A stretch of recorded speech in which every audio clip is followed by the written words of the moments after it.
Hi, my name's Leslie Mason from Essentially Active, and I am training for my first 100 miler, which is in a few days' time. Throughout this whole process, I've been chatting with lots of people, and they're constantly curious about how I fuel my runs. And the reason these questions come up is because I've been following a ketogenic based diet and fueling, to be honest, since September 2023. In that time, I've done 4 100-kilometre runs, a few other ultras, and have been tweaking with my fueling around that and how it works for me. So this is my story. However, this sort of N equals 1 experiment, so an experiment of 1, is based on what I've learned as an exercise scientist through research projects that I've conducted, through papers I've read, and also through the space that I'm working in now, as I'm in the process of completing a PhD in exercise science, looking at endurance fueling. Now, a couple of things I'm just going to touch on, right? And so the reason I wanted to try a ketogenic diet is because I saw how we can make our own glucose. And if we can make our own glucose, then we may not need to eat as much glucose while we're out there running. We may not need to top up as much as we think. So I'm experimenting around with that. We may become more fat adapted, and we may create energy in a way that works for us a little bit better. Now, that doesn't mean that every other model is incorrect, but I guess I just had a whole bunch of questions around that. And so I have adopted the keto diet and fueling around that, and I haven't made any choices to do anything different. So here we go down how I practically fuel my 100-kilometre runs and how I'm going to use that strategy to do my 100-mile run at Ultra Trail Australia. Okay, so predominantly what we're doing here when we're fueling is we're wanting to top up our blood sugar level so that we avoid hypoglycemia. This is the model that I base my fueling on. Part of that is also rejecting to a degree the need for significant carbohydrate loading. The reason being is that I'm saying that our blood glucose levels are more important than, say, muscle glycogen. There's a whole school of thought around that. There's a whole debate around that in the exercise science world. I'm not going to have the debate here because that's kind of not the point. I just wanted to share that that's the perspective that I'm coming from when I put my fueling strategy together. So the first thing I will say about my training runs is that when I first adopted a keto diet, I did the vast majority, if not all, of my training runs fasted. So I was going out 3, 4, 5, 6 hours without any fuel at all initially, and just electrolytes, sugar-free electrolytes.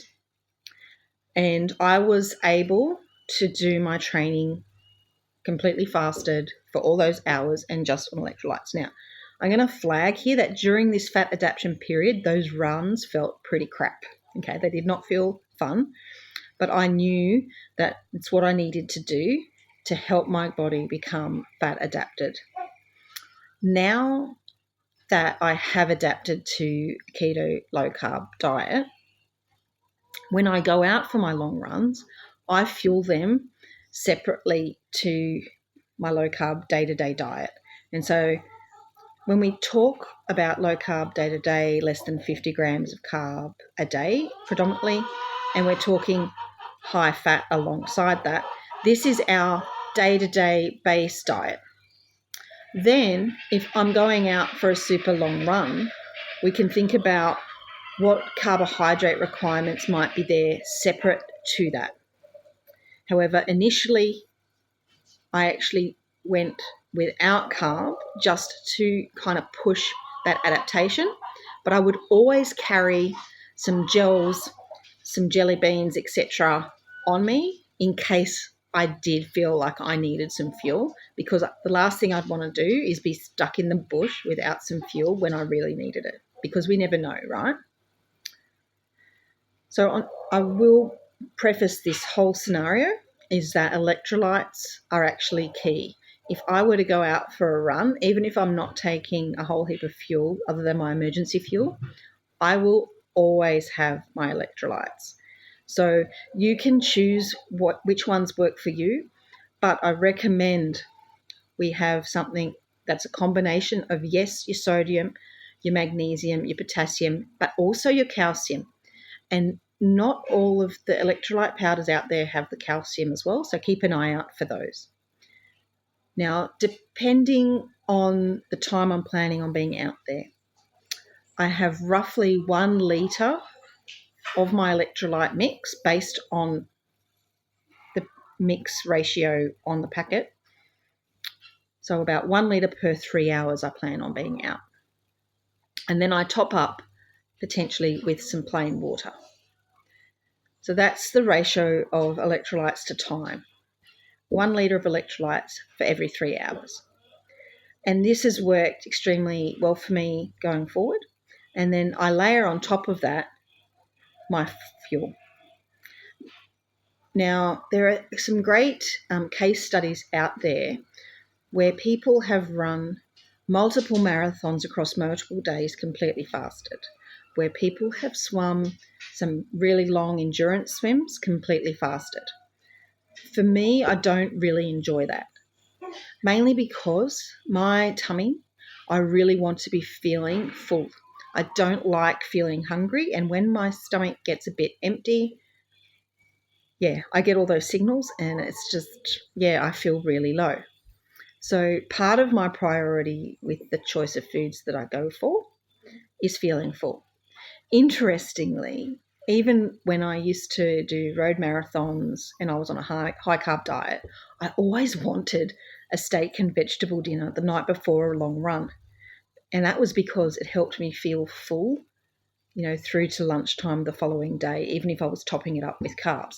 So it's quite interesting that it was always my default mode. I will say this for you, do what feels right. So if you want to feel a bit full, have some food. If not, then don't, okay? So on the carb loading front, I have found that I don't really need that. If I have a really substantial meal the night before, I don't need to have any food before a run or before a race. But what I'll do is about an hour in is when I will start topping up my food or my fuel, depending on the length of race, etc. So I will go in fasted. What I had found, and I've worn both continuous glucose and continuous ketone monitors during races and during training, so I could actually tweak my fueling. And what I found before I became low carb is that if I had a high carb breakfast and then went out for a run, I would actually get hyperglycemic and then have what they call transient or reactive hypoglycemia. And so I would feel really crap until my blood sugar leveled out. Now that I start my runs fasted, I don't have that happening. So for me, that's definitely a strategy that works. And if you have similar feelings, play around with this. Be your own N=1 experiment, and that is what I would highly recommend.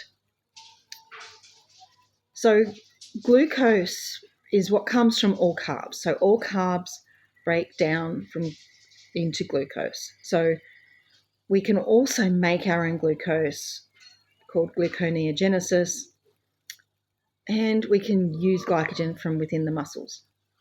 There have been some studies to say that the more glycogen we start with, that we actually burn more through, and it actually starts to trigger off a lot of that carb burning. Now, if we want to stay in the fat burning zone, I don't necessarily want to trigger that, and so hence going in fasted is what's working for me. Also, I'm using ketones directly as fuel. So by being in this low carb state, I'm actually triggering ketosis. And so I have ketones available for my brain as well as for fueling exercise. Now, when I first started running 100-kilometer races, I did not really change how I fueled during the race. I would still have things like Coca-Cola and my gels and all the traditional carbs during the race just to try it out. And it was okay. And it didn't really feel all that fabulous for me. But then I felt the need to tweak that further. Now, I played around with a lot of real food in the end. And after reading some studies that were coming out, and particular one that's been released earlier in the year, I think, by Prinz and Noakes et al., they actually came out with the fact that you may only need to top up our blood glucose to stop us going into a hypoglycemic event. And that potentially, if our blood glucose starts to fall, it might set off a chain reaction from our brain to say, hey, slow down, you're running out of fuel. So we might just need to remind our bodies that, hey, it's okay, we've got fuel coming, even if we're running, is the way I kind of liken that. So I then adopted that more of a strategy. And I did that in 2024 as my primary strategy. And so I had 2 100-kilometre runs that I trialled that on. The first being the Guzzler up in Queensland, which was July 2024, and the other being Ultra Trail Kosciuszko, which was in November 2024. And both of these had the same strategy. Now, I've made some notes here because after my Guzzler run, I kind of said, okay, what did I have and how did I feel? And so I took these notes in the days following the race. So I completed the Guzzler in around 25 hours. There's a fair bit of elevation, but just to put it into perspective out there, like I take my time. I was also wearing a continuous glucose monitor and a continuous ketone monitor. So I'll add some anecdotes there.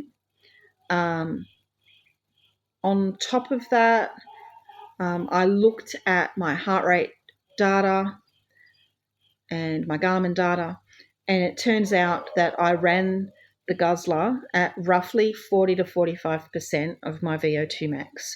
So it's quite a low intensity scenario, which is what you would expect for something that takes you 25 hours. So what food and what drink did I have in this 25 hours? So across this, there were 5 different checkpoints. And so at most of these checkpoints, I consumed real food, and then I also consumed real food in between. So when I got to the first checkpoint, this wasn't a crude checkpoint, but I actually stopped and had a moment, and I was eating some mozzarella cheese and some sliced salami, and I put these in little Ziploc bags. And so I had 2 or 3 pieces of each of those. Now, I sometimes forget to eat while I'm in between checkpoints, and so when I get in, I often will remind myself to eat. And at the start of the race, that's particularly common. And this first checkpoint was about 15 kilometres in, so it makes sense that I didn't need to really fuel as such in between that point, but I was sipping on my electrolytes throughout. Now, by the time I got to checkpoint 2, where I did have some crew, I started to have my yogurt pouches whenever I got into the checkpoint. So these are just natural Greek yogurt pouches that have about 10 grams of carbs. Now, if we're thinking 10 grams of carbs per hour, if I'm having that yogurt pouch plus topping up on some real fuel, that's probably what's happening on average as we go through.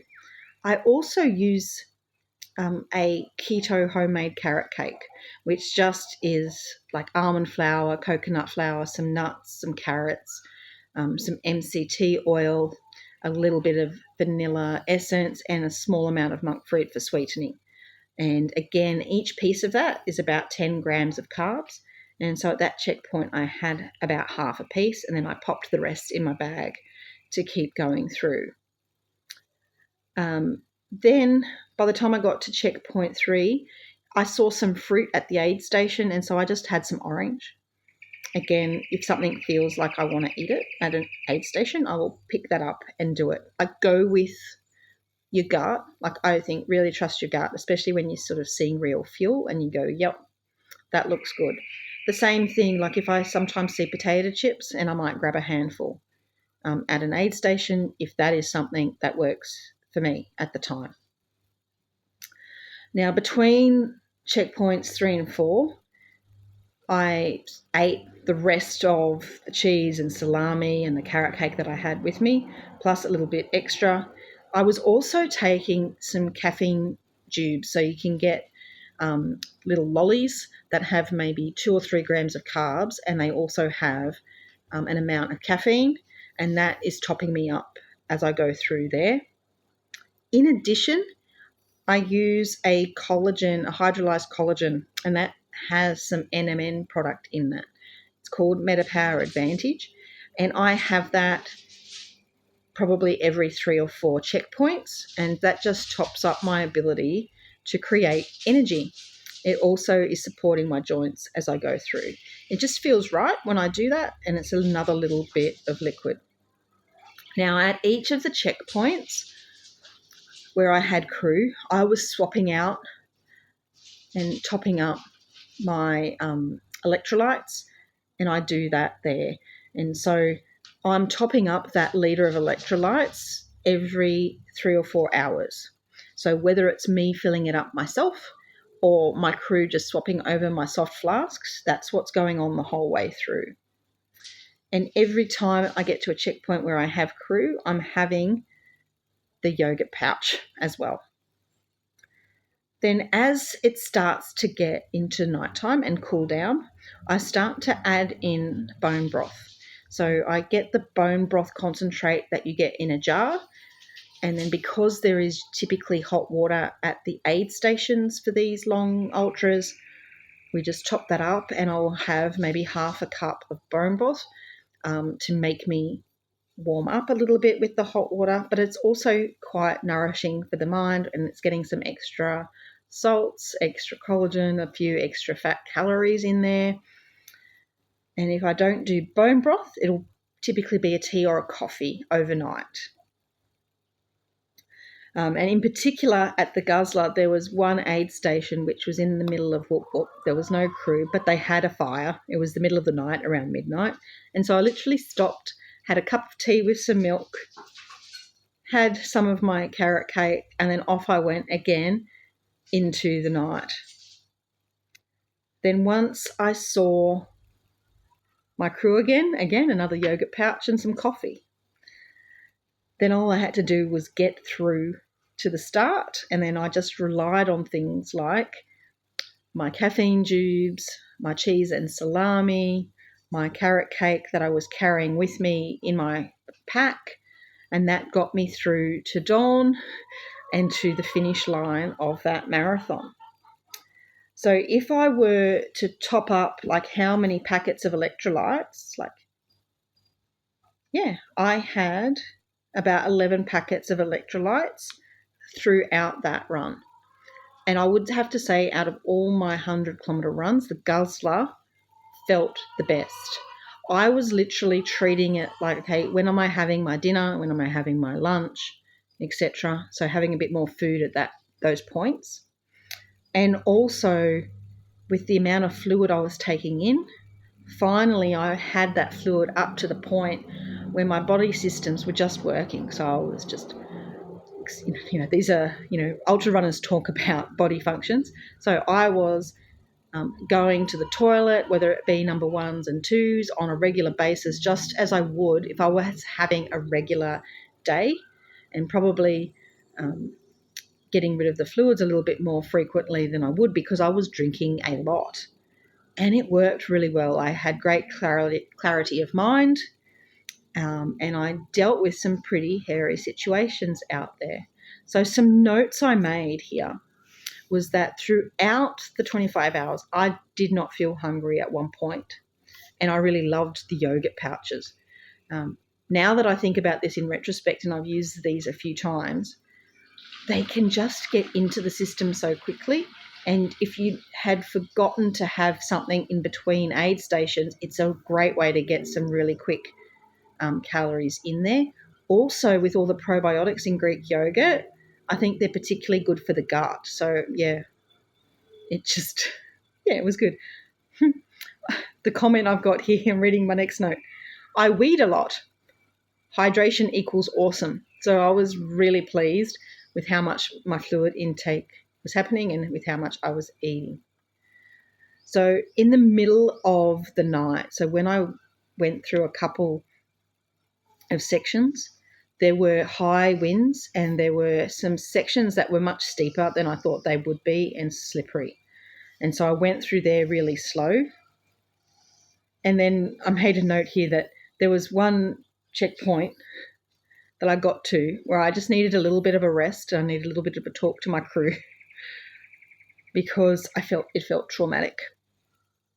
And now what was literally happening, there were high winds and I was going through these trails. I was on my own and there were branches falling. And I was trying to make sure that these branches didn't fall on my head. And so when I got to this aid station, I just needed to just have a moment to decompress, and that was where the coffee came in. I made some comments here is that I really going towards, there were certain sections that I did for the second time quite late in the race, and I was actually faster up some of those the second time. So I wasn't losing any speed the later I got into the race, which was pretty cool.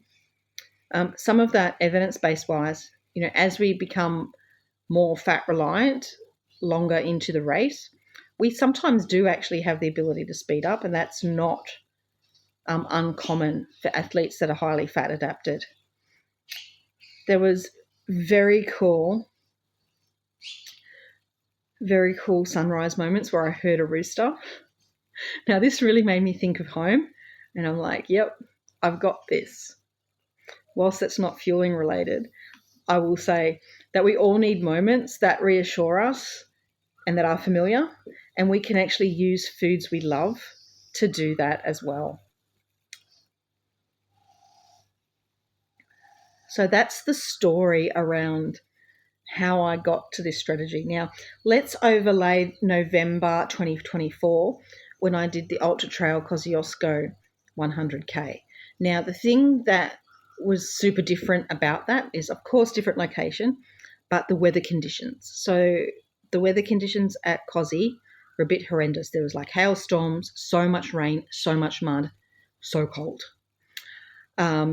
And I finished it in the end in a similar time to the guzzler, so around that 25-hour mark. But what was I not doing in Kosci that I did in the guzzler?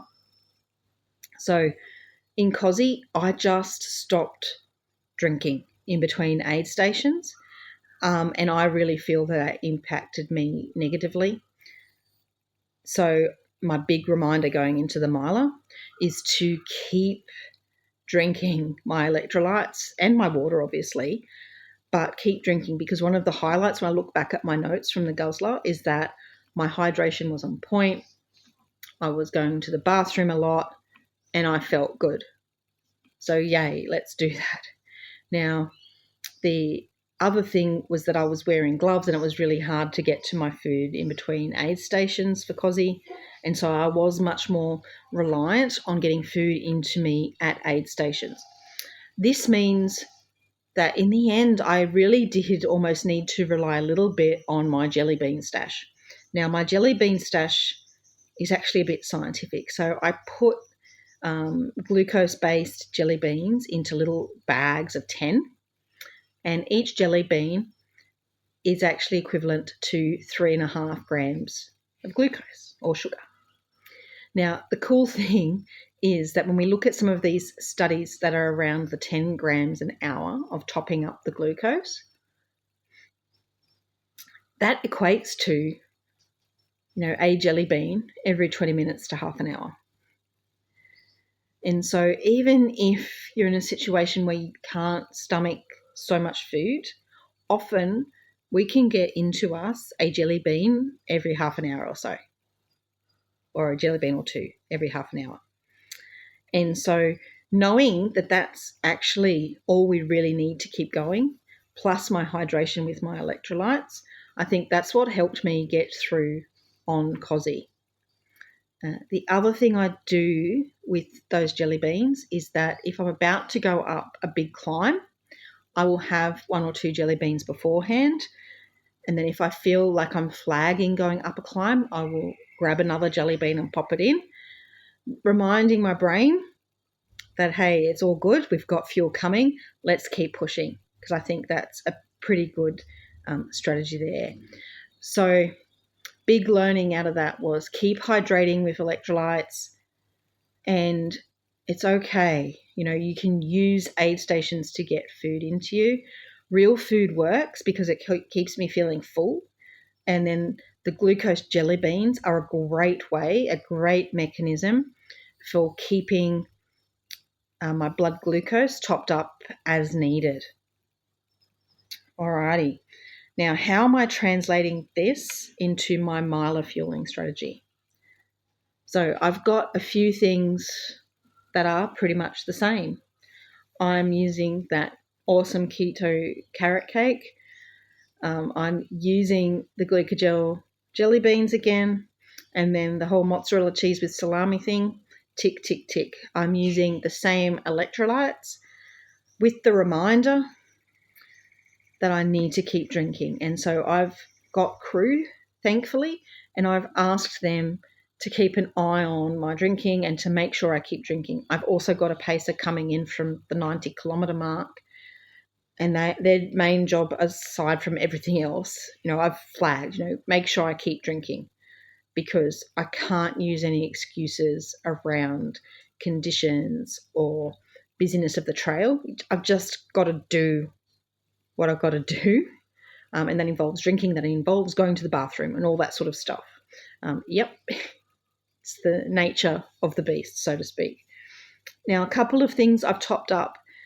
So I've added in here some lamb cutlets, mainly because for the miler, I'm going to be out for 40 to 44 hours. And so I'm going to be out for a much longer period of time. So I'm feeling that I need some more substantial food. And so I'm topping this up with lamb cutlets that are cooked and cold, and they're already in the Ziploc bags. And so when I get to certain aid stations, I'll have them for me, and I can just, because they've got the bone, I can even just take it and eat it as I'm leaving the aid station, because I really don't want to waste too much time in aid stations. The other thing that I will have to top up all my fuel are salted cashews and macadamias, like a nut blend. So I like these nuts because they've got a little bit extra carb. Also, then oilier nuts that aren't too dry. So something like a walnut wouldn't be great, like when you're out there trying to run, you just get dry mouth and so forth, whereas something like a cashew is much creamier and much easier to eat. So I will have different Ziploc bags of those. So again, it's another way of keeping my salts up and another way of filling up my tummy with a combination of some good fats, some protein, and of course a little bit of extra carbs. So I normally wouldn't eat cashews. I would normally stick to things like walnuts or pecans, but adding the cashews in adds that little bit of carb, which I think will be quite useful and will really help me maintain those levels of drip feeding carbs. And so this really is the goal. It's to stay feeling full, to drip feed some carbs, and to stay super hydrated. Like not overhydrated, but hydrated to that level where I felt good in my own personal experience. So there you have it. That's how I fuel on a ketogenic diet for my 100K ultras and above.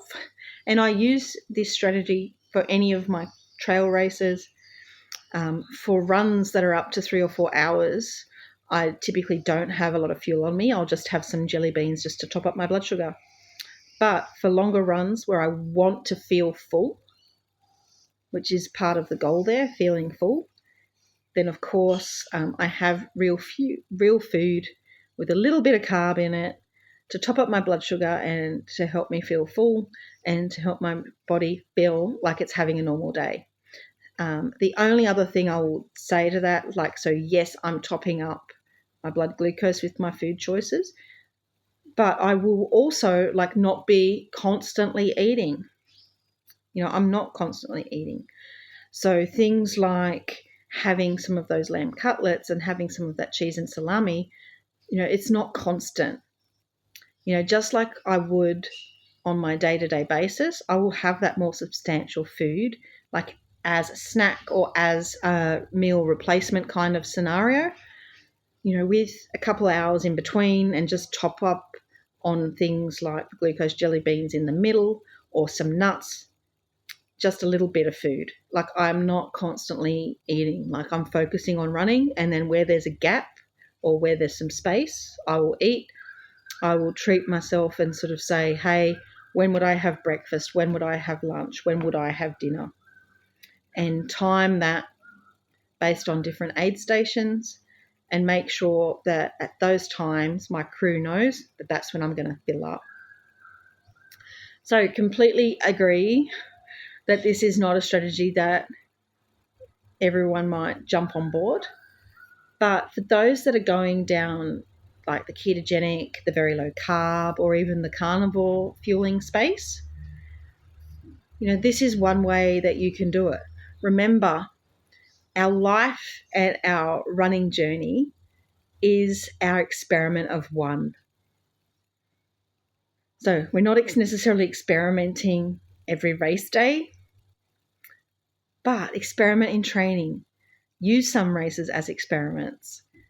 Find what works for you. But remember, just because things are done a certain way doesn't mean you have to keep doing them that way. You don't necessarily have to carb load. You don't necessarily have to have gels. Yeah? You don't. If something is not feeling right, try something else. If you're getting gut issues, try something else. Give your body what it's asking you for.